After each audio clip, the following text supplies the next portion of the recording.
Welcome back. So in the last video we installed Enhanced Mitigation Experience Toolkit and all the Windows updates. Let's check if it's still running. It should be.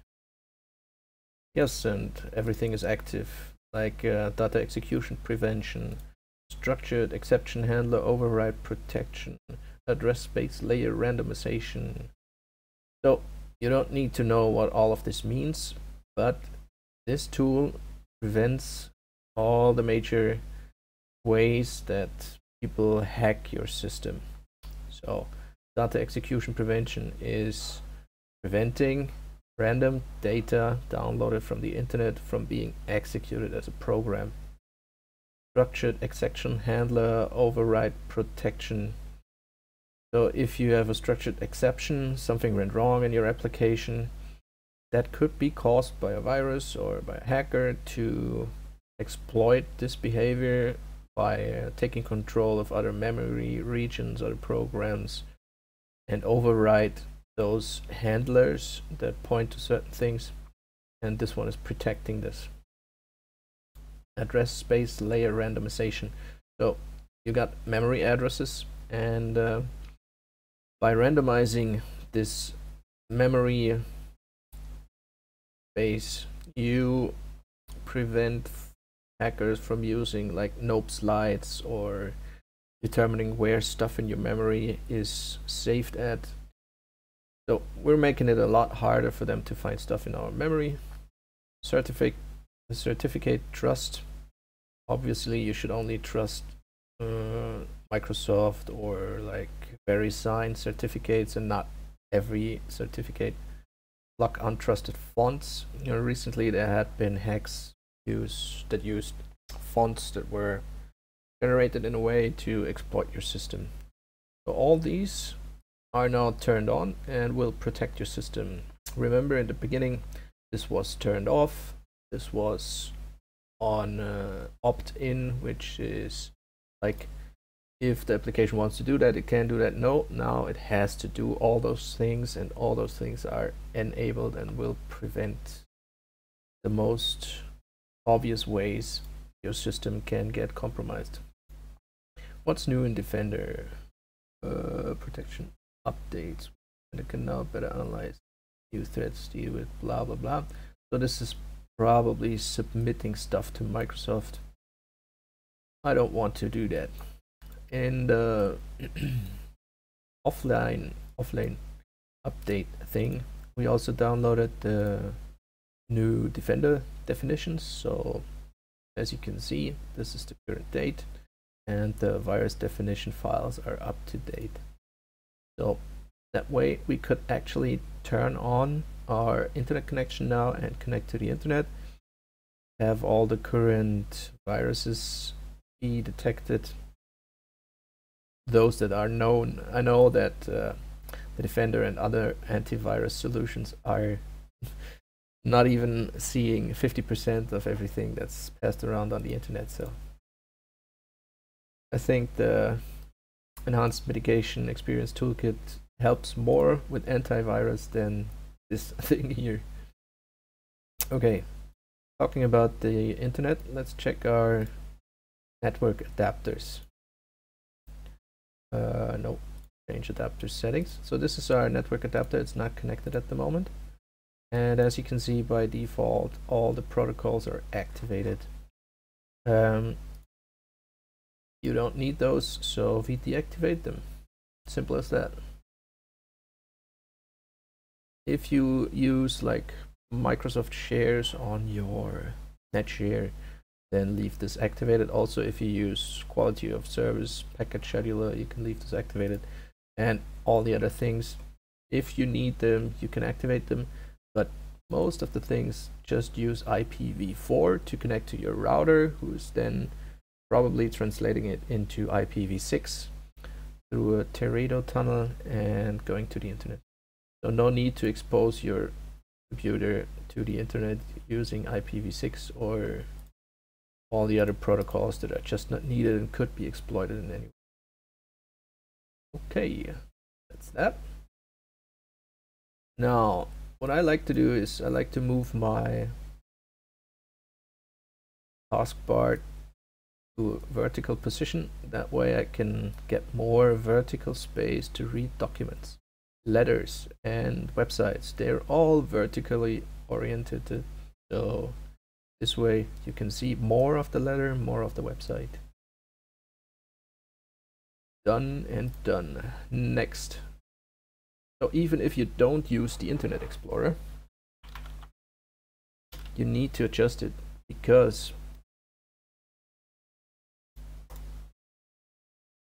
the Internet Explorer is used as a back-end web engine for so many applications. So it's the default engine used for like Windows presentation font applications, Windows Forms applications. So that's why you need to spend a little time and go to your internet options and optimize all those settings. First off, we want to remove this because it's going directly to Microsoft.com, showing a lot of adverts and stuff. I don't think you need it. Browsing history. That's, of course, depending on your preferences. I don't have a problem with my browsing history being in there, but of course you can change stuff. We don't want to allow websites to do anything on our computer, so turn it off. Internet Explorer stores copies of web pages for faster viewing. No thanks. To activate this. So all of this will save stuff to your computer and leave it there indefinite. Security, and now here is where the fun stuff starts. The general internet, you should put this on high. If you're using Google Chrome, if you're using Firefox, then you don't need it anyway. So lock it all down, secure it to the utmost that you can, and that way you can make your computer more secure. So this is the general internet zone. We put it on high. Enable protected mode is also a good feature. Okay. Local internet. Well, also on the local internet I put it on protected mode. And there's a ton of options you can go through, but I have a script that does that. We will get to that later.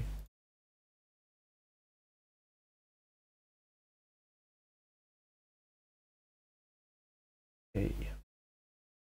Trusted sites.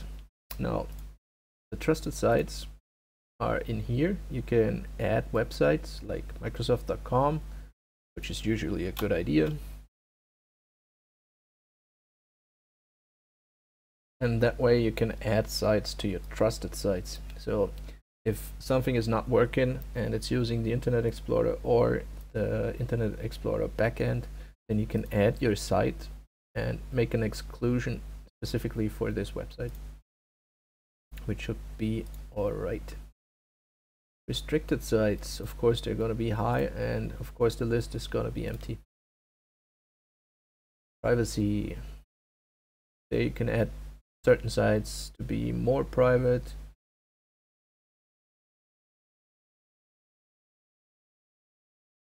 Okay, we disable the toolbars and plugins. We turn on the pop-up blogger, and we never allow the sites to request to your physical location. Content. Now, if you haven't done this before, go to content right now and check your SSL and your general certificates, because there's going to be a lot of personal certificates in there that you don't want, and delete those. Intermediate certification authorities. Now that's what it should look like, unless you have installed specific certificates that you know of. Then you can leave them in, of course, or if it's a certificate from a certain application. But if you find it, something like mesh in here, remove it immediately, because it's going to be bad, unless you're using the Mesh Central. But if not, then probably somebody is using the Mesh Central on you, which is kind of a remote administration toolkit, a RAT. And those RATs allow an attacker to view your desktop and do all kinds of stuff with you. Remove it. Now these are the standard trusted root certification authorities, and it has all the Microsoft stuff, the VeriSign stuff, Authy and everything, and you cannot remove those. Those are not removable. See, if you find something that is removable, you might want to look into it. So how do you look into it? You just copy the name, put it to Google and check it out, where it's from, what it's doing, if you want it on your computer. Because those certificates are like keys to your system. If somebody has a certificate installed to your computer and is the holder of the other e-pair certificate, then he could connect to your computer. There's a little bit more to it, but that's the basic way it works. Also, trusted publishers and untrusted publishers is empty by default. And if you're not doing anything special, it should look like this for you. This is a very important step. Okay, autocomplete. I don't care much about autocomplete, but you can turn it off.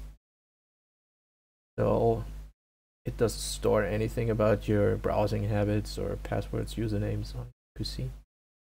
Feeds and syncs. If you're not using feeds, then just turn it off. It generates traffic on your internet. Well, you don't need to set up any connections unless you want to use VPNs, but that's a different topic altogether. Programs. Yeah, by default there's not much in there. No extensions. Yeah, the Bing search engine, but who cares? Okay, that's what it should look like. Some have also the send to OneNote thing in here. If you use OneNote or OneDrive, then those can be useful in cooperation with the Internet Explorer. But if you're not using it, just remove it. Don't need anyway. I'm gonna remove those things because I use Thunderbird, I use Google Maps in the browser, and I don't translate stuff with Bing. Okay. Advanced settings. So there's a whole topic on the advanced settings. There's browser benchmarks from CIS Security that you can look into to set up your settings here, but I'm not prepared for this at the moment, so we will put it in another video. For now, that's how we leave it. Thank you for watching. That's it on the Internet Explorer vertical taskbar, and let's do a little bit more in the taskbar. Okay, I want to see all my icons down here because the space is really enough, and that's why I turned this on, so we can see all the stuff that is happening in the tray. Thank you for watching. See you in the next video.